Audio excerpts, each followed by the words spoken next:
3+ years, right? Whereas your original timeline, had COVID not happened, would have been from laying the first tile to taking your first dollar rental income closer to what, like 9 months? 9 months a year. Yeah, definitely, bro. Yeah, definitely. Yeah. So what was going through your head when COVID hit emotionally as an entrepreneur? How did you react? Naturally, yeah, of course I had concern, but I wasn't really so much shocked about it because as soon as there was any sort of real or even mild news about it, my brother lives in Shenzhen in China. So I immediately contacted him and he said, yep, no, it's very real. There's your 25% ROI, bro. Now, that just goes to show the 25% ROI being peddled across Bali is complete horseshit, because nowadays you have that crazy inflation, crazy amount of competition, and people aren't going to be as resourceful. A lot of people come to Bali and want to buy a property. Like, I know 5, 10 at least. So what are some of the common risks of buying property here that foreigners overlook? Excitement. And that not so much a risk, but their own sort of mentality, bro. People getting overhyping themselves, clouding their vision. I'm not saying it's for everyone, but I have seen it. And then losing any sort of level of common sense because you're just too excited about the notion of what this could be and then making bad choices. Came out here. There are 3 people here. And I got told by a lot of people that I was wrong, I was an idiot, I wasn't going to make any money, I'm too far away, all that kind of stuff you expect to hear. And to me, it was like, no, I think I have a reasonable intellect. And I looked at it and said, well, there's a good surf beach. It's the only surf beach really from Canggu, and there's not many. It's very pretty, and I can get land within a good proximity to the beach. Demand comes. Depends your patience, right? And I see people here, they want to make $1 million tomorrow. And I don't think that actually happens. Is the Balinese property trade over? So for people who don't know, Bali has been a popular tourist destination since the early 2000s and really have started to explode following 2010. Even in the mid to late 2010s, as I understand it, you can confirm this, it was still a fraction of what it is post-COVID and post-Russia-Ukraine war, with like the influx of escaping the war, right? So it's one of those things where you go into a market and you see everyone doing it and you ask yourself, am I too late? Did I need to be here X years ago to make money doing this? And I'm sure that's a question that a lot of people ask themselves. The hardest thing was not a specific thing. And I think it's probably applicable to anybody starting a business, trying to be an entrepreneur, which is just keeping my psychology stable. Through it all. I had a period of maybe a month or 6 weeks, but it could have dragged on to 2 months in which my mental health was really affected. My mental health was affected too because I wasn't recognizing that my mental health was getting affected. It wasn't that I couldn't address it and do something about it, but I wasn't recognizing it. And I think that probably happens for a huge amount of entrepreneurs, in that you're blinded by what you're trying to do. You forget that you need to eat properly. And just working all the time. And then in turn, when that happens, your mental health will get affected. And then you're not productive, even though you think you are. Yeah, I had a bit of a mental breakdown at one point because it was just an absolute literal clusterfuck in which everything came at once. Behind the Hustle. What's up, everyone? Welcome to Behind the Hustle, the show where we fight back against success porn on social media. If you're anything like me, you're sick and tired of being bombarded with endless success stories, and you know they're just the tip of the iceberg. I interview successful entrepreneurs about the realities of their journey, the setbacks and failures, mental health consequences, and most importantly, how they endured for a long time before ultimately finding success. No matter where you are in your entrepreneurial journey, hopefully this is a reminder that you're not alone when things get dark and a source of motivation for you to keep going. My guest today is Timmy Baker. Timmy is an entrepreneur in the old school sense, in that he has repeatedly found boring, unsexy ways to make money.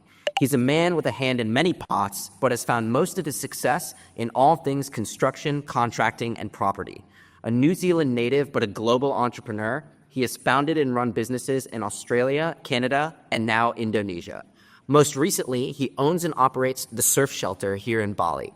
The Surf Shelter is a short to medium-term multi-unit rental property in the beach village of Kedunggu that Tim built and manages himself. It was also my home away from home during my time in Indonesia, and I can personally attest that Timmy is an amazing landlord. I've come to find that Timmy has a wealth of knowledge and experience that would benefit many aspiring entrepreneurs, and we're going to dig into all of that today. Timmy, it's a pleasure to have you. Welcome to the show. Likewise, bro. Good to see you again. Yeah, man. Good to see you. How long have you actually been in Bali? time, probably 7 years, but in and out and within Indonesia, about 11, 12 years now. How long after you arrived in Bali, how long was the period of time between you when you arrived and you decided to start Surf Shelter? It was probably a good 3 years. At that time, I was flying in and out of Australia, working in the mining sector and just doing that and then living here. A lot of people come here and get excited and want to do a business straight away. And I could see it around me, but I needed more knowledge. It seemed like a bit of a beast and it seemed like there was a lot of pitfalls and I just wanted to know more. So I took my time. And beyond that, I didn't know what I wanted to do here. There's a multitude of things you could do. Were you tempted to slip into that entrepreneurship, build a business when you got here? Yeah, I did dip my toes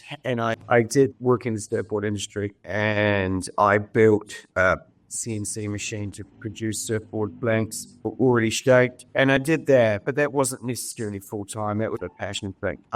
Something that absorbed all my time and energy. Took about 3 years to choose what to do and the area as well. And what made you decide to start Surf Shelter? At some point you go from, I don't know what I'm going to do, to I have an idea and I'm going to start executing. Walk me through that line of thinking. I think it's just fortuitous in a way, bro. I think it was more exterior influences that convinced me to do it than my own choices. I knew myself that I wanted somewhere permanent to be rather than being a jet zero nomad. At that time, I had just come out of setting up a business in Vietnam. I'm an alcohol factory and it didn't necessarily gel with me so well. So coming back to Bali, I knew that's where I wanted to be. And it just so happened that when I got back, I spoke to a friend and then he spoke to his friend. He said, there's a piece of land in Kadungo. And that's all what happened. I think sometimes doing something is just as much you consciously wanting to do it and options being presented to you that seem really good. And the option presented itself looked like a great area and I knew it was going to be good.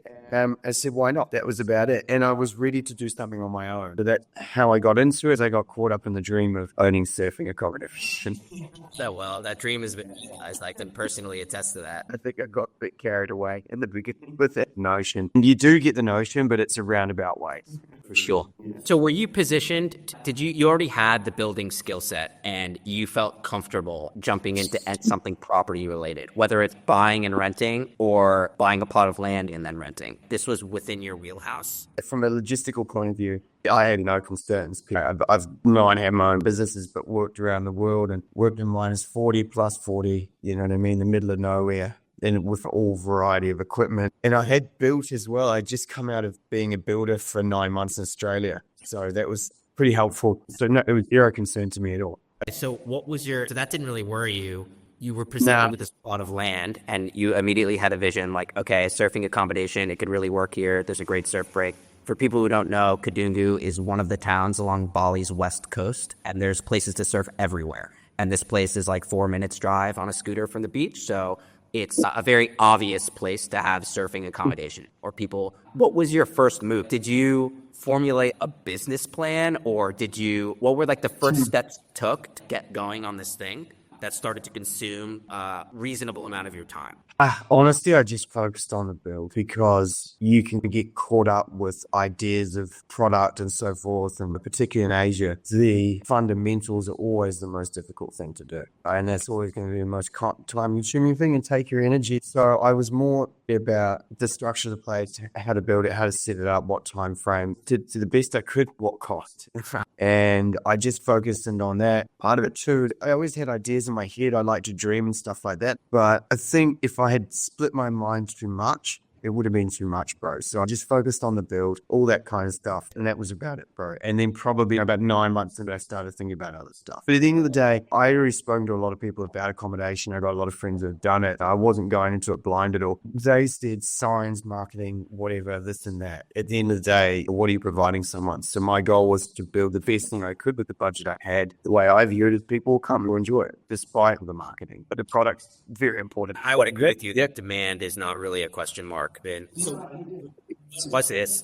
Did you start? What year? I got the contract in 2019, and I actually started before I even signed the contract. I came in and started ripping up tiles on an old building that was here. Yeah, it was 2019, bro. Although Bali has changed considerably since then with COVID and so on. I thought that you had started it in more 2016 or something, but that's not the case. Oh, no. Look at prior COVID at that point in time. I mean, Kadungo had 3 permanent Westerners. Yeah. I was lucky to see a bike go down the road. It was crazy quiet. As soon as COVID finished, it went mental. That was about it. But it's probably the last 2 years here that's had a real influx in Kadungo specifically. If COVID didn't happen, if you're living in Bali and see the growth from the late 2000s to now, the demand was probably never really a question mark. Like thinking about generating customers, you're like, if I build a place in a desirable location, people will stay in it. So that seemed a pretty manageable like risk from a critical thinking perspective. You know what I mean? Yeah. Like, and being that there's so much competition out here, and it is reasonably competitive, I think your focus should be on the product and not your marketing, because there is a lot of good marketing here. I know big it necessarily follows up the product. Just to give people some more context on that, if you drive down the street anywhere in Bali, there's no shortage of billboards that have like beautiful photography of like villas that have just been built saying that you're going to get a 25% ROI and you should buy now. There is no shortage of marketing. How long was the period of time between when you decided to do this and your first dollar of rental income? That was a tough one, man. That was a long one, because as I got towards completion, the first inception of it, COVID hit, it wiped out everyone. But there was basically no tourism at all.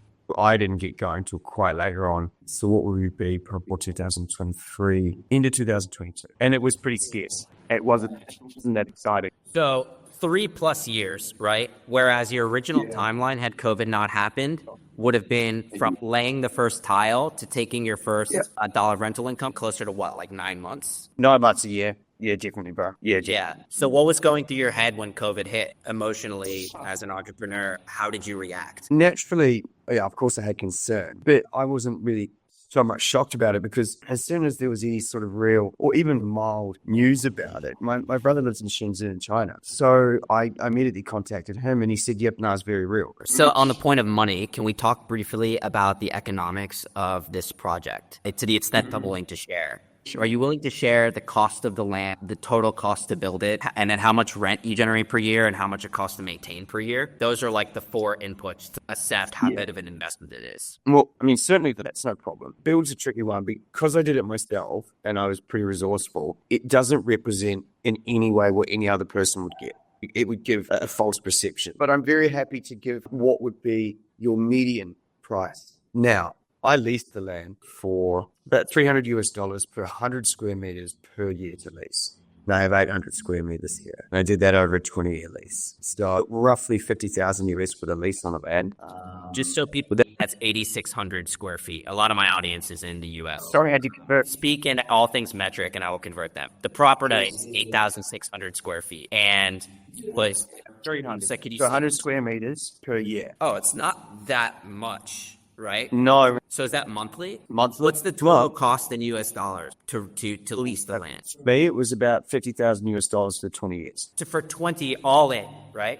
Yeah, that makes sense. So it's about 100 per year roughly, right? Yeah, something like that, yeah. Yeah, because that comes out to 45 grand total. So you're paying, and did you pay all of that up front? Of course. Yeah. So now you have this 8,600 square foot plot of land.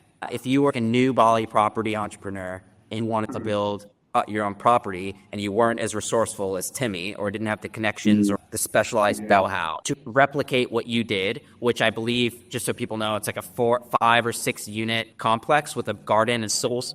It's a complex with a garden and a pool. How much will the materials and building cost be? Not including the lease on the land. You already pay the 50 grand. Yeah. Now you need to buy all the shit and you need to either hire people or do it yourself. How much does that cost? Right now, you would be looking at about 450 square meters of space. If you were lucky, you would do it for about $300,000 if you were, but you'd 300 grand. Yeah. So the issue that bad in Bali.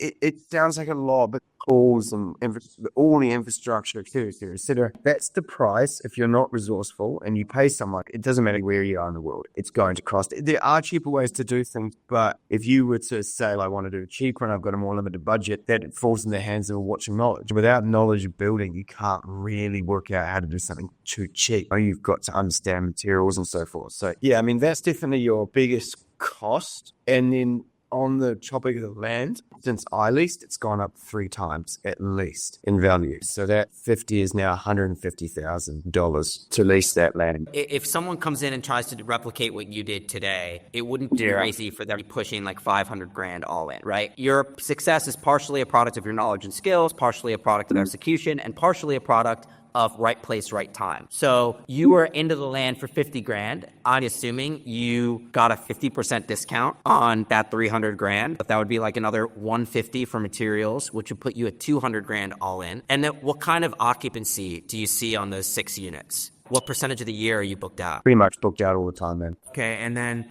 5 milli, and now we're at like 15.9 to 1, right? That's $600 US.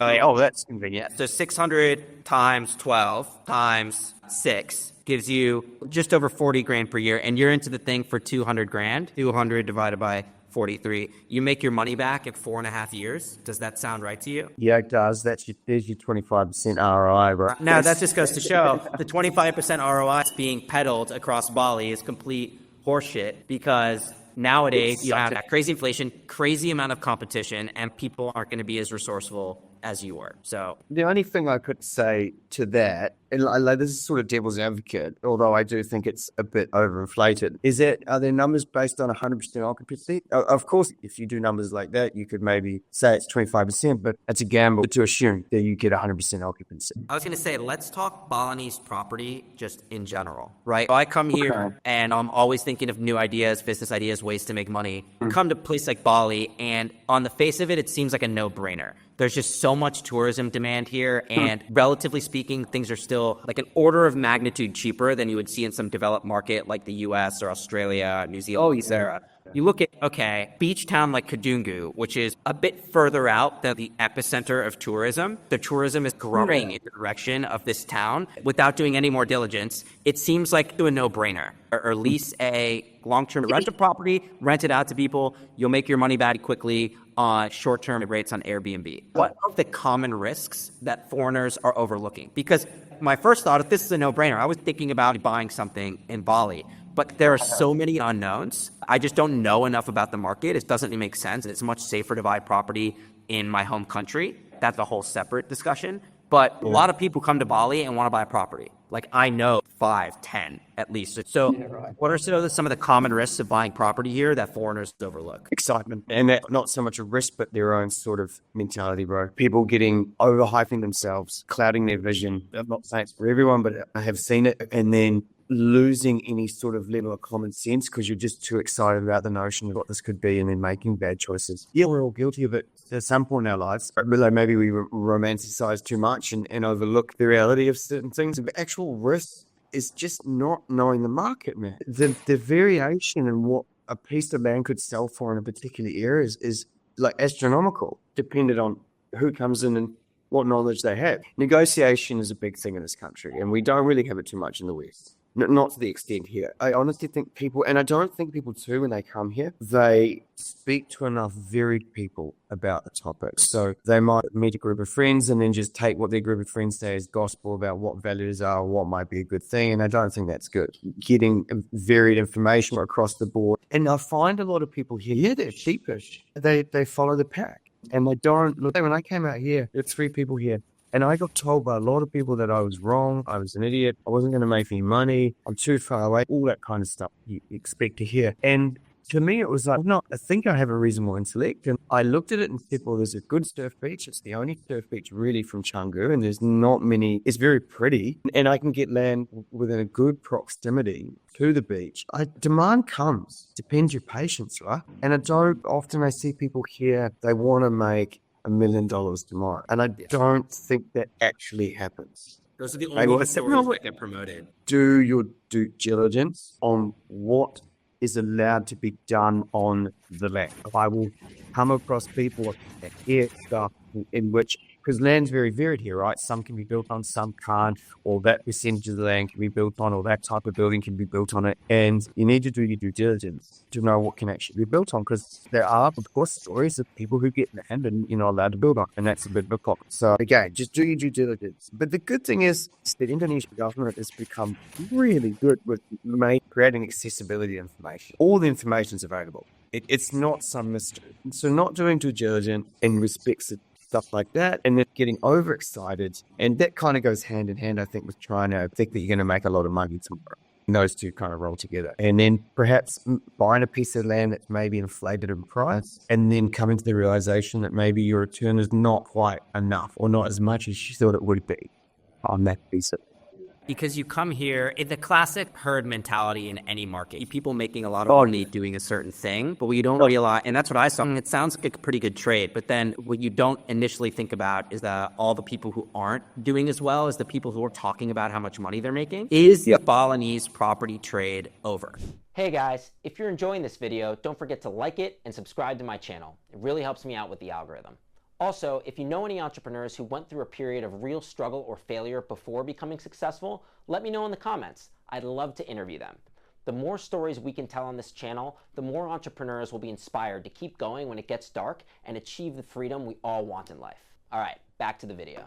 So for people who don't know, Bali has been a popular tourist destination since the early 2000s and really have started to explode following 2010. Even in the mid to late 2010s, as I understand it, you can confirm this, it was still a fraction of what it is post-COVID and post-Russia-Ukraine war with like the influx of people escaping the war, right? So it's one of those things where you go into a market and you see everyone doing it and you ask yourself, am I too late? Did I need to be here X years ago to make money doing this? And I'm sure that's a question that a lot of people ask themselves. I would say the days are gone where there's the romantic idea of just like selling up your property and moving to an island and kind of putting something together at your own pace and winging it. And then all of a sudden, at a convenient, you've got a good income and you're living the dream. I think those days have definitely gone, specifically in Bali, but not in Indonesia. In Bali, you've got to be pretty honest. You go. Can I ask you about how the land and property ownership works? So it's long-term leases, right? For people who don't know, as a foreigner, cannot own land or property in Indonesia. It's only up for long-term lease. That may be different if you have a local partner, but then you're not like a 100% owner. So let's say that you want to be a 100% key stakeholder in whatever property venture you're doing. You cannot own it outright. You have to long-term lease it from the government or from whoever the local owner is. In your case, you paid 50 grand for, how long was the lease? 50 years, something?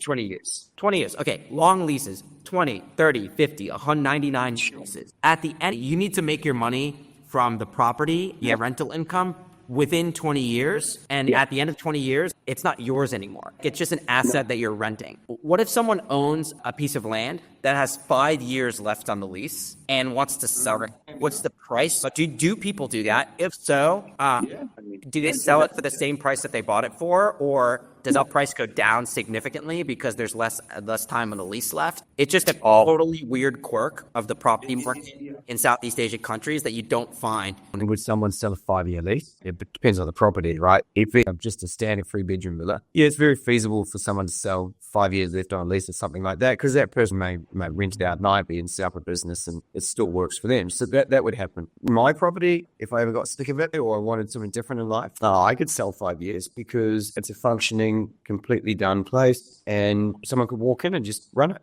and make profit. So that's possible. But they're walking in to own it, to run it for 5 years. Typically when someone takes on a business, one of the key things they assess is this like a sustainable business. And by definition, if you're selling someone a 5-year lease on a property, it's not a sustainable business because at the end of 5 years, the business goes away, right? Is there a market for that? Are partners coming into this market and underwriting their investment thesis on capital appreciation and trading the actual home? Or is it exclusively a make your money through rental income play? In terms of the 5-year lease, there's a possibility people might lease it and then try and flick the lease again for more money. Of course, there are people like that. The majority of them are probably going to lease that, set up a business, rent it out nightly. And most likely, if they're doing that, are either coming in with very limited budgets or it's some property magnet, just adding it to his portfolio. As it's just like, ching, ching, another one. And he's already set up, he's already got his business, he's already got all his infrastructure. So it's just adding another one. Yeah, and it does happen. And this is the play. This is the difficulty in it here, bro, is that you are on a lease. The notion, you shouldn't go into the notion and say, particularly 20 years, because it's a long time. It'll be a lot older when it's finished, but it's not a really long time either. How you spend your money, what you spend your money on. It's far more, I think, nuanced than doing it like in a majority of, say, Western countries or any country countries where we can own the land, because at least you can fall back on the appreciation of the land asset and so forth. So And yeah, there's like, really more. values go up. It's like a different asset altogether, in my opinion. Totally, man. It's like legit business. You know what I mean? In the States, and you don't have that fallback. Yeah. It's just like rental arbitrage at the end of the day. Yeah, I mean, it works. Obviously, it's worked for me and it's worked for others. But as I said, it's nuanced. And right now, you've really got to think about what you're doing. The idea of owning the land, like you can get a business registration or PTPMA, and then the business can then purchase the property. You can do that as a foreigner, but you have to keep the business open to own the property. You have that thing over your head as well. And then, of course, the cost of buying land is far more expensive in upfront capital than it is to lease it. So there's that to consider as well. But some people do that, and people who've been here a long time definitely do that. But as a newbie, I don't know if I'd necessarily, maybe. You could look at, it's up to the person what they really desire. But of course, when leases are up, it's not guaranteed that it's gone. You can still talk to the owner and release. Yeah, of course, property value is going to change, but there's no reason why you could just leave. You said they may not want to release. It's unlikely because but totally, man. It's a mixed bag, and it depends on their personal circumstances. It's an unknown, but it is a possibility. So the punchline is that, to me, even though investing in some of these emerging tourism markets seems very compelling, it just doesn't make sense for some foreigner who just wants to come in and do it. I feel like you're going to make your money and really manage your downside if you do it only after you've lived in the location for a couple of years at least. Because it takes time to really understand the way a market works. Definitely. Of course, the other thing too, who do you meet? Who do you get some good advice? That offset accelerates it, right? I mean, you could probably make a decision soon. If you have no context, how do you know if it's correct? So yeah, I think probably the lay time, at minimum 6 months, I would say. Definitely a year is probably okay. But I think the time period depends on how much effort you personally put into learning and driving around, talking to people. You could definitely accelerate that time period. But the idea of just coming in, unless it's a dream property for you to live in, I would have a little bit of time. In my situation, I did 3 years, but I think I'm doing pretty well compared to 99% of others. So there was no harm in me waiting that 3 years. That's the point in learning. So what was the last question on surf shelter here? What has been the hardest part about building and managing a surf shelter and making it a success? If there's any specific one thing, to be honest. Sorry, so I know it's not a particularly good answer, but I don't think there's anything specifically that I can narrow and down and say that was difficult. And I'm very fortunate that I married my wife, and she's very knowledgeable, and her family and friends are very knowledgeable. So that helped me a lot compared to others. The hardest thing was not a specific thing. And I think it's probably applicable to anybody starting a business, trying to be an entrepreneur, which is just keeping my psychology stable. Through it all. When it comes to challenges, all challenges can be overcome as long as you've got a clear and calm mind. My biggest challenge was staying calm and thinking clearly. In terms of actual challenges, I didn't find any of them particularly difficult. I found things tiring, without a doubt, physically, because I built a lot of this with my hands, and I did a lot of the technical parts of the buildings on my own, and that got quite wearing at times, especially when we're working at 2 a.m. Just reminding myself that everything is just a step. It doesn't matter how far you look down the line or what's coming up. The day is the day, and the thing is the thing you have to do, and focus on that. Don't get overwhelmed with the whole notion of what you're doing. Nothing will happen if you're doing nothing. So stay focused and continue to do what needs to be done on the day and on your list. Right, and it will come together. At the end of the day, if you work really hard, you're already way ahead of most people. But there's no way you can't be a success, really. Yeah. That actually takes the conversation in a direction that I tend to take with my guests, and we can dive in here or keep it quite surface level and move on. When my first business didn't work out, I went through a more difficult period mental health-wise.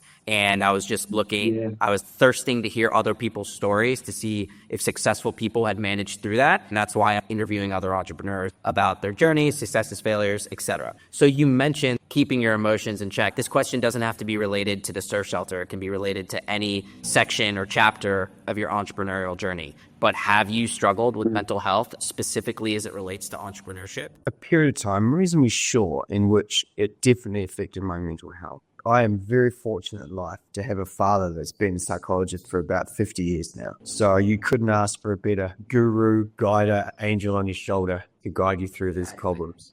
I mean, very fortunate. And Dad's quite an out-the-box thinker in psychology, and it really worked. So yeah, I was fortunate in that, but I had a period of maybe a month or 6 weeks, but it could have dragged on to 2 months in which my mental health was really affected. My mental health was affected too because I wasn't recognizing that my mental health was getting affected. It wasn't that I couldn't address it and do something about it, but I wasn't recognizing it. And I think that probably happens for a huge amount of entrepreneurs, in that you're blinded by what you're trying to do. You forget that you need to eat properly and just working all the time. And then in turn, when that happens, your mental health will get affected. And then you're not productive, even though you think you are. Yeah, I had a bit of a mental breakdown at one point because it was just an absolute literal clusterfuck in which everything came at once. I didn't even know how to pick I didn't even know what to pick to try and a fishing net just in a ball. I didn't even know where to start untangling it and what to address and so forth. That was pretty hard. But I'll also say that I'd already learned a bit about life. I've been a traveler for about 10 years nonstop, just traveling around the world. I wasn't estranged from being poor, difficult situations on your own or what have you, all that comes with it. But I think that in terms of mental health, going through this and trying to be an entrepreneur is actually the most, and this is not money related at all, the most satisfying and gratifying. And when I was completely broke through COVID, for example, it reiterated how money is not important. It's necessary for certain things, but it's just not important. When your hands forced to experience things that are non-money related, all the variety of things in life that don't actually require money at all, which are incredibly satisfying, and visual reiterated that. I think what's crazy is that my wife and I, and she was awesome through this, because it was so tough at periods of time, we just learned how to live with nothing really. Now that we have money, we're not even adjusting to it properly. We're still like that. For your psyche, I found it really great. It might be different for others, but for example, we have money now. I can go buy stuff. I don't want to because I don't need it. I don't desire it because of what. So I think potentially for people that it's great for their psychology and overall how you view life in the world. I think it's really good. But yeah, it's testing. It's really testing. But at the end of the day, never forget that you need to sleep. I really don't. I just think it's such an not underrated, but it's just, I still don't think it's viewed as necessary as it really is. You know what I mean, bro? I like to think that's changing in a growing corner of like entrepreneurship in the marketplace. There are a lot of businesses and people promoting good sleep. I would say 10 years ago, the notion of I'll sleep when I'm dead was more prevalent. I'd be lying if I said it still wasn't around. It for sure is, but less, especially for people who are older than their late 20s. I'm not saying those people are old by any means, but once you get down in your 20s and you start to feel a little bit less invincible, and you start to recognize, have a better view of who you are and what you want, and start to be more the arbiter of your own destiny, which is very rare for 20-year-olds and starts to happen more as you get into your 30s and so on. People are starting to prioritize sleep more, which is a good thing. Maybe that's just in my own echo chamber, but I like to think that it's getting more popular to treat your body well via sleep. I think it is. I would probably say because Dad's actually a specialist in sleep therapy. He's written a few books on it. I didn't believe it. Yeah. Really? Yeah, he's a sleep medicine doctor. He used to be pulmonary. Now he does sleep. Continue. Anyway, okay, I need to give my dad's email to your dad's email and they need to talk, yeah? On the side, yeah, for sure, bro. But dad speaks to me, not about names, but just generally, obviously patient confidentiality, but people are becoming more and more aware of it. I think it's becoming, but then there's one thing to be aware of it, and there's one thing to see little short videos on YouTube or discussions about it, and there's another thing to put into practice. Yeah, you can have all the best intent in the world, but without doing so. Is calling to you as you have your head on the pillow.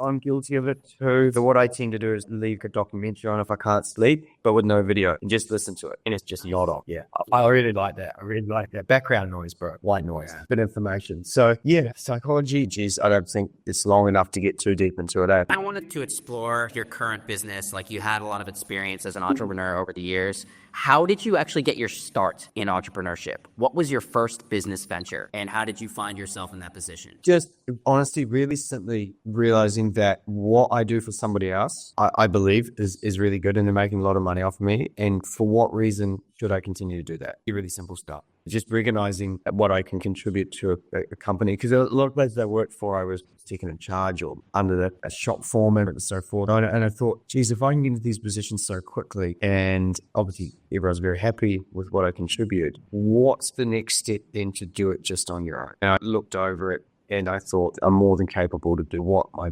boss does. Yeah, I've gone through this, and I think a lot of people have gone through the same line of thinking. But I think something that not a lot of people realize, and I like to think that I'm not guilty of this, and neither are you, but a lot of people don't realize that like being an employee and doing really well and building and managing a business and doing really well are two fundamentally different skill sets. And just because you're super successful and think you understand how a business is run doesn't mean that you'll be able to start one on your own. Obviously, you've proven that's not the case for you, and I like to think over my career I'd be able to do the same. That gets to my question. So you're thinking, I don't really want to work for someone. I'm capable. How can I put this into practice and be my own boss and build something for myself? How did that line of thinking evolve? What was your next step? What business did you start? How did you get the idea, etc.? I was doing building and contracting, right? The old story of a builder going out on his own and for a contractor. And okay, so you're right. Definitely, what yours does, is a whole different skill set. So how do you mitigate the risk if you don't have the skill set that you just start and you just see if you can be successful on a small scale? That's what you do, right? And it was just me working. So you only have to manage yourself. You don't have to manage staff. You don't have to have any of those skill sets. And then you could do it upon that. Residential construction contracting? Okay. Cool. So building houses, right? So you're successful in a contracting company and you start small by going off and doing it on your own. I have two questions. How did you get your first clients, number one? And number two, did you operate with any subcontractors? Okay, so my first start was probably how a lot of people do it, is they get work through friends. It's not to say that I got the jobs because I was a friend. They definitely wanted me because of how good I was, but you got the contacts through that. And I think that's probably similar for a lot of people. And then, second question. Sorry, bro. The second, so maybe we can harp on that. We can go to the second question in a minute, but this was in Australia. Yeah. So you're in Australia building property and you want to do it on your own. So you go through your friends and what do you say? Do you know anyone who needs a house built? Is that what you did? How does it work? I started renovating manageable accounts. Their kitchen fixed, right? Yeah. Bathroom, this, that. And what's manageable? Because I just wanted to do stuff that was manageable. It's not that I didn't have confidence, but I was certainly tipping a toe in the water. It was just that, and it was manageable. And I also, again, in a psychological point of view, I didn't want a job that would take too long and wear me down. It's nice to see stuff completed, to keep the energy level up and so forth. I did that. But no, subcontractors, no. I didn't really want the headache necessarily, certainly in the beginning, of subbing. Most of the work I did myself anyway. There's not a lot that I would say I couldn't do that and I'd sub that out. Particularly in Australia, there's not many jobs financially that you would want to sub. And there's good margins for tradesmen. There's really good margins in any sort of facet. But yeah, of course you have to sub out or work with a client for electricians and plumbers because that is specific trade certifications. Even in that case, I think people like me too because I wanted to make money off what I did, all right? I didn't want to make money off what someone else did. So I think people really enjoyed that from me. And normally subbing, I would agree with the client and let them deal directly with them. No, maybe it's not great business practice. It could not make money off subcontracted, but it was good business in terms of getting clients and being well liked. Yes. Which is good business, fundamentally speaking. So I don't personally think they have to make money off every single thing.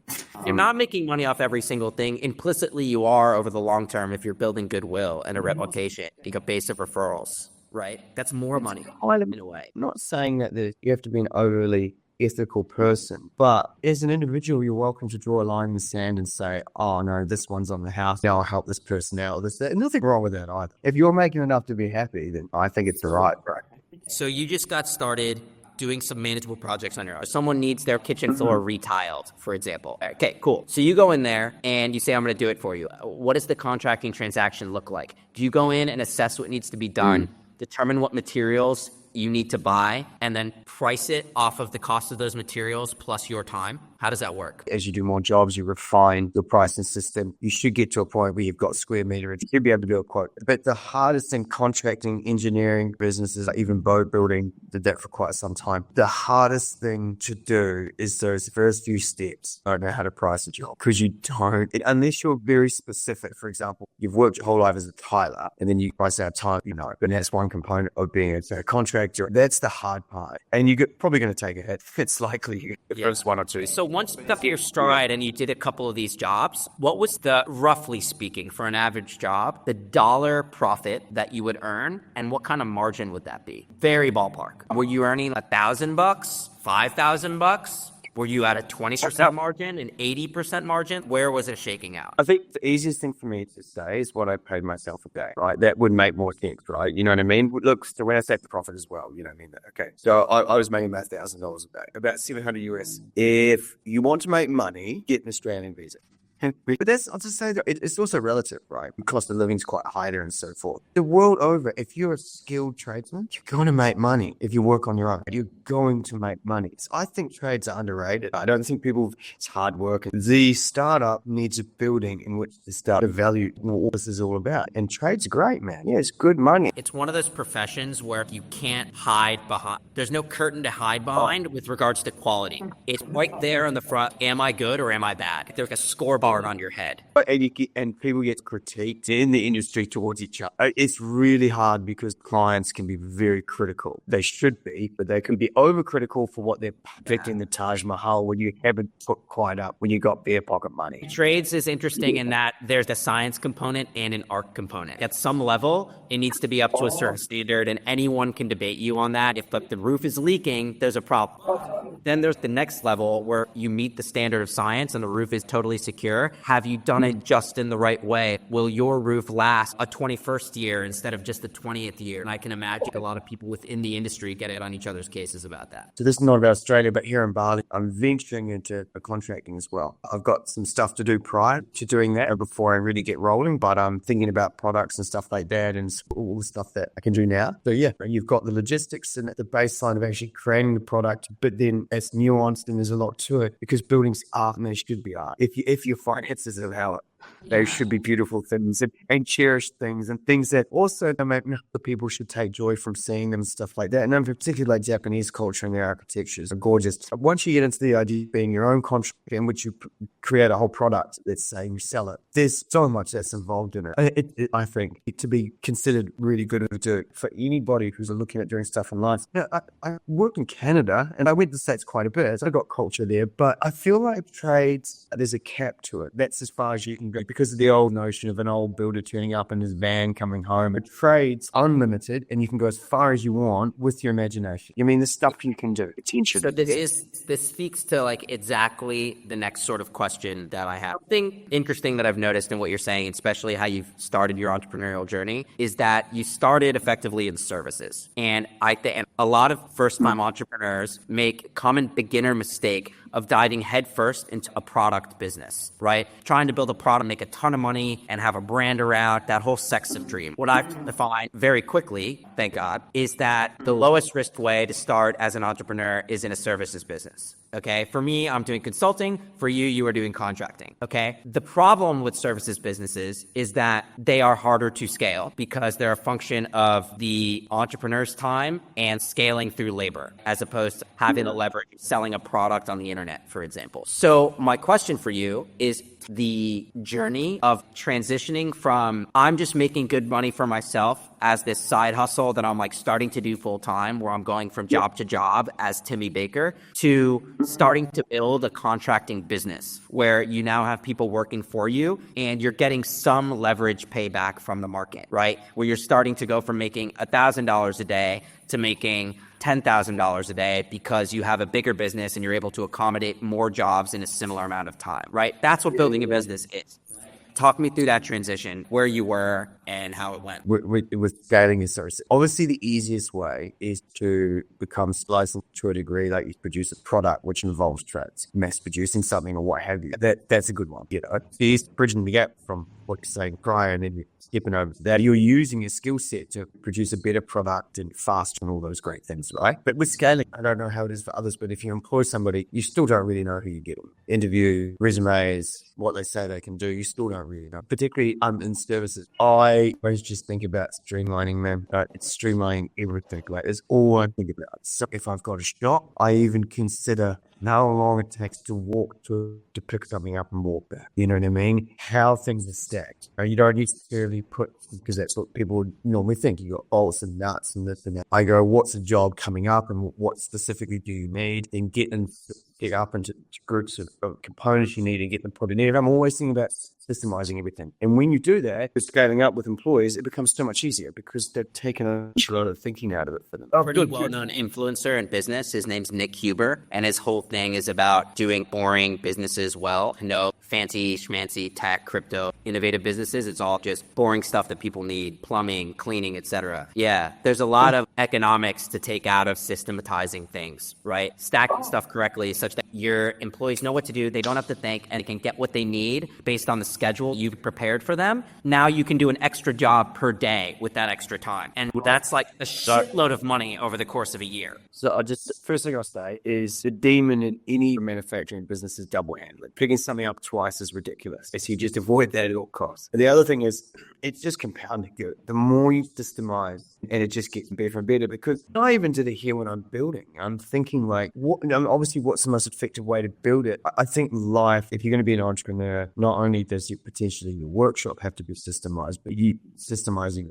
the more time you're able to free up. It's just compounding. That would be my way of talking about scaling up with employees. And of course you can get lucky and get good people, and that really is helpful. But what if you get good people and you have a good system? It's all the better. Taking guesswork out of stuff, my focus. And that helps scale, right? Once you've done that, it's realistic to scale without too much concern, right? Yeah. So how did you scale? Did you ultimately go from being just a guy who was doing jobs to having your own company with employees? And what did that look like? Like how big that effort? So I did work with some people. So here's the thing in my life, potentially in my own worst enemy, I was too much of a gypsy at heart. And right at the cusp when I knew it could scale up, and I let the business go and I traveled somewhere else. It's not a demon. I'm very happy I've done it and did it. I self-sabotage my business-wise often because I love life.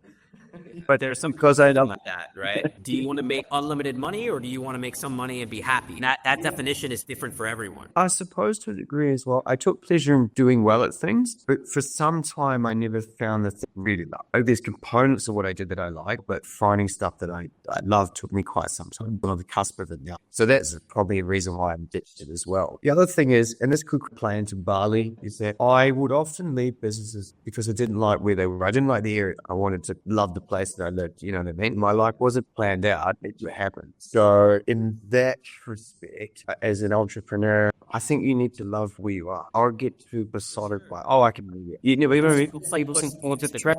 And then it's like, it's grating at you if you're not happy where you are. If you're not 100% efficient, psychology, happiness, serotonin, health, you need all that to be better than everyone else. It's just required, right? If you're going to be on the top tier sort of thing, it's a whole. And to me, it's a whole package. Yeah, but what's the point of becoming really successful in a place that you don't like? Then what do you do? Travel a lot. What was there for? You should just be in a place that you like. You should love where you are. You shouldn't be thinking about the holiday every 2 seconds. You should just be stoked when the holiday comes up, right? You know what I mean? I am my own sort of worst enemy a lot in scaling up. But now I'm in a place where I'm really happy in life where I am going to scale up. I'm really ready for it. How, in your contracting ventures, what is the biggest they have gotten before you've decided to part ways with the business in terms of revenue per year, if you don't mind sharing? Per year, I'm in the hundreds of thousands personally. If I wanted to scale that even mildly, really substantially. So for me, I work hard. In a day, I work 12, 14 hours a day, maybe 16, depending on what I'm trying to do or what needs to be done. But I also enjoy life. If things pop to mind, but being an entrepreneur,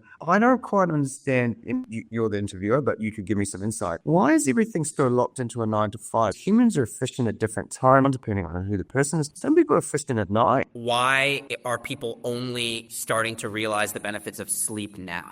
That's a generalization. People have known sleep has been important for a long time, but we were saying earlier that like 10 plus years ago, you can sleep when you're dead, grind when you sleep, etc. was like the hustle mantra. Yeah. And that now people are starting to wake up to the fact that sleep is important. I think a lot of these shifts that we're seeing right now are a function of the proliferation of the internet and social media. People are just sharing ideas and experiences a lot faster. And people in the early 2000s probably had the same ideas that they do now, but weren't able to share them as broadly. And there wasn't like as much virality in their ideas that there is now thanks to like social media and the internet. So there were definitely people in like the 90s who were like, you should prioritize sleep and 9 to 5 doesn't make sense. But the idea just didn't proliferate as fast. past. Now people are making careers out of having a platform for their voice and are diving deep into specific topics, one of which comes with funnel optimization, right? And you ask the question, why are people locked into the 9 to 5? And it's just a legacy of a societal construct that's slowly changing. I don't think it'll ever go away, but people are realizing I'm much more productive if I have a few bursts of sanely intense work and then a lot of rest from 2 to 4 p.m. as opposed to just I'm at my desk at 8 and I leave at 5. To answer your question, why do people do that? I think it's a legacy construct that's slowly changing that will never go away, but more and more people will realize that they can live a happier, more productive, more fulfilling life if they optimize their day around what they are most productive. I agree with you. This is a great thing about being an entrepreneur. You can look at work as this needs to be done, not as then I need to work this many hours necessarily. So that's a wonderful thing. And I love it because that's how I can do 16-hour days sometimes. If I get that done, then I can go blah, blah, blah for a few days. Overall, you'll produce that amount of work, but life is way more awesome. They're inside thoughts. Yeah, and I totally agree. And that's what I think a lot of people are in it for. But just to keep it a balanced conversation, the flip side of that is twofold. One, you need to be in a place where you have something to work on that's going to pay you. That lifestyle you described is often difficult to achieve in the early days when you're building something and getting something going. So that's what some people need to understand before taking the dive into entrepreneurship. The negative, bro, is that if you take all the risk, you could be pulled out at a snap of the fingers. The second piece I was going to say is that unless you're in a business that already has some leverage that works when you're not working, oftentimes income will stop if you don't show up, right? You can generate money and then for a couple of days you can go surf or whatever you want to do. But for many people, especially in services businesses who don't have a base of employees below them, that means that for that period of time you are foregoing income, which is okay, but it's just the flip side of that reality. There's nothing without consequence. At least in my opinion, the majority of the times it'll be a positive thing rather than big. So at least I think the majority of holidays will work out pretty sweet, and then some you'll get called back. But here's the thing, if you get called back from whatever you do in your holiday, go fix it and then go back to holiday. I love the direct approach, which is I need food. Okay, plants. There's nothing more to it. Optimize how you do it. Even when I was at school, I've got ADHD. As an adult, probably because what I focus on is what I love. I don't have attention deficit disorder, but I hated how society was structured, not in what you produce. And that's across the board now. So it's, you got to be at school this many hours. Yeah, but what if I've already done the work? I know you're going to stay to everyone else's. What's the point of that? It just, I don't know. A lot of people, including myself, a lot of people watching this right now are nodding their heads in agreement because that's such a common, not the main reason people choose to go work for themselves, but it's a common threat. Why? I finished the work. I should be able to vanish. It'd be on call, but if I finish, the work is done. Just having to the work's done. Yeah, the heavy punishments that come with it. If you'd say you left 5-10 minutes to this, I can understand they've got to treat everyone the same. There's all nonsense they could say to justify whatever. But overall, it's fine. At the end of the day, you don't like the system how it is. You don't need to change their system. You don't need to tell them they need to be different. Go do it better. Go be better. You know what I mean? That's all there is to it. You don't need to influence anyone that doesn't want to be influenced. So you've done, obviously, a lot of stuff, contracting in different areas, rental properties, the whole shebang. How do you select new projects? I like building stuff, and I've always loved building stuff, so that's handy. But it was just utilizing my skill set. Because if I don't utilize my skill set, how am I going to do any better than anyone else? When I started cracking into it properly, it was about 30. And to learn a whole new genre and become really good at it, that's quite a bit of life. I just wanted to utilize my skill set. I always enjoy building stuff, completing stuff, seeing what I've done. It's a really nice feeling and you feel useful in the world. So that was it, bro. Now it's purely a passion thing. To close out the interview, what I usually do is a handful of rapid fire questions the same questions that I ask everyone just to get different answers and kind of a database of knowledge. I hit you with a couple of them and see if there are any interesting nuggets in there. Common ones I ask is every entrepreneur, particularly starting entrepreneurs, are bombarded with advice. Everyone has their 2 cents, right? And I'm sure you've received your fair share of it. What is some of the worst advice you've received and some of the best advice you received? I won't say his name because I haven't asked him if I could use his name, but he's a foreign guy here and he's done very well. And he saw what I was doing. He saw how hard I worked. So it's a bit of advice and maybe a compliment at the same time. I met him one night. If you work as hard as you do and you're smart, it's just a matter of time. You're going to be successful. He said, but just never lose that energy, never lose. That seriously is the best advice I ever had. Because it was a bit of a compliment with boosted my feeling, and I felt good about it. And it was good advice because I would do jobs that people pay locals for. And I was like, no, I've got the time, I'm going to do it. It made me not feel like an idiot for doing it. And of course, it made me feel good that I thought, oh, geez, this might actually work out. And that was really the best advice. What my father, not only advice, but what he taught me since I was a kid, because I was always bombarded with psychology things and stuff. Like dad's constant emphasis on good quality sleep, exercise, and good nutrition, and making sure that every day, even if you're working hard, do something you really love. Even if it's only a few minutes, and it's got to be something, because what's the point of life otherwise? Complete day, it's a good day, but there's no point in breathing unless within that day, a breath is taken when there's something joy. There's rubbish. So, listen, the worst advice you've ever, maybe you've had some bad advice, but another way to ask the question is, what are some common misconceptions about entrepreneurship and a lot of mistakes that people make and preconceived notions that people have that kind of, in a way, bad advice that they're deriving from watching other people or poor decisions that they're making themselves? People selling you the wrong drink, not the complete drink. People selling you the end result. Say that's all that's involved in it. That's ridiculous. It's horse shit. I think it's so bad. And people starting business and stuff like that. You know, getting people so wound up and carried away with the idea of what it can be with nothing in the middle or the beginning. And I think that's really bad. People telling you, oh, it's going to be easy. People allowing you through shitty advice to underestimate the task of building a business and being an entrepreneur in general. That's what I'm. That could be property here, that could be this or that. But the guy that I did some work with sometimes, I said, make peace with all your decisions before you make them. And that kind of goes into that vein. People are given a good overall view of what it might take. You haven't made peace with your decision, you made peace with the result. You know what I mean?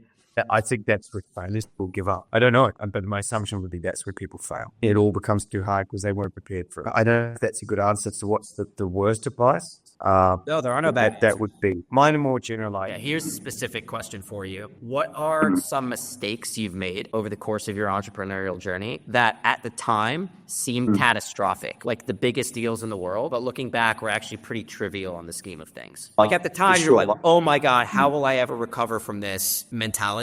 Yeah. And looking back, you didn't need to react that way. Oh, okay. First of all, there's no react to anything like that. I've learned because it does nothing to help the situation at all. Anger doesn't help the situation. We're guilty of it. I would say trying to go too big too fast and not appreciating going for big money rather than actually having small money and income first and then building upon that small money. But getting too quick, all this money, overstretching yourself, finances, time, whatever it is, and then realizing it doesn't matter how much money you can potentially make. If you not making it, doesn't really mean anything. So better, you know what I mean? Better to be build upon a smaller thing or system and then build upon that, not just go all balls to the wall and overnight success.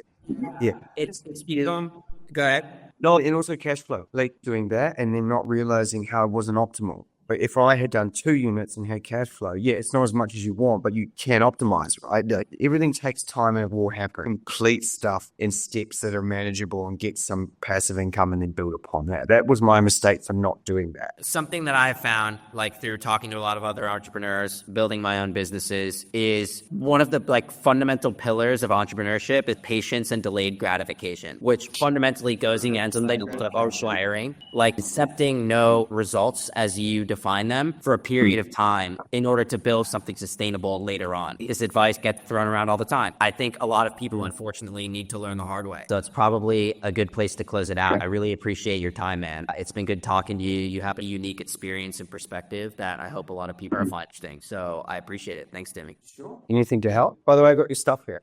I'll come by and grab it, and we'll figure out a day before I leave to take you out to lunch. For today. Yeah, see ya. Hey guys, did you know we are in the middle of an algorithm hunger crisis? The algorithm survives on a diet of likes, comments, and subscribes, but it has a bottomless appetite. Like and comment on this video and subscribe to my channel to make sure the algorithm doesn't go to bed hungry tonight. I'll see you in the next one.